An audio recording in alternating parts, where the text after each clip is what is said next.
त का हाल बा भाई लोग। ना मर्दे तू लोग आज हमरा के बोला लो कि केहू कुछ बोली त तू लोग मान लेवल लोग। आजकल त अतना ना नीच हरकत पे आदमी गिर गइल बा कि मतलब केहू के कुछ रंडी बा जो कुछ बना देता।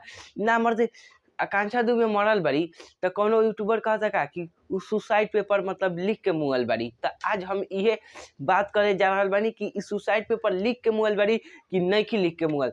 त वीडियो शुरू करे से पहले अगर तू लोग सच खबर जाने के चाहता रह लोग भोजपुरी इंडस्ट्री के बारे में तो तू लोग इस चैनल के सब्सक्राइब कर लोग आ वीडियो के लाइक मार दे लोग। अभी हम तालो के बताओ तनी कि के आखिर उ सुसाइड पेपर लिखले बाड़ी कि नइखी लिखले, का बोलता रसन का नइखन बोलसन। सबसे पहला बात, आकांक्षा दुबे कोनो भी सुसाइड पेपर लिख के नइखी मुअल। इस सर्वजन जन यूट्यूबर बारसन क्रोम से डाउनलोड करके अपन वीडियो के आगे लगा देता रसन कि हाँ आकांक्षा दुबे सुसाइड पेपर लिख के मर गइल बा। लोग हम तालो के बता दी कि उनकर जे केस जे ऑफिसर लड़त रहन उहो ई सब के खुलासा नइखन कइले कि उ सुसाइड पेपर लिख के मरल बाड़ी। उनकर ना डायरेक्टर प्रोड्यूसर जौन फिल्म में उ काम करतली ह उहो नइखे बतैले। लोग मान जाता रहो कि सुसाइड पेपर लिख के मुअल बाड़ी त ना भाई ई नइखी लिख के मुअल।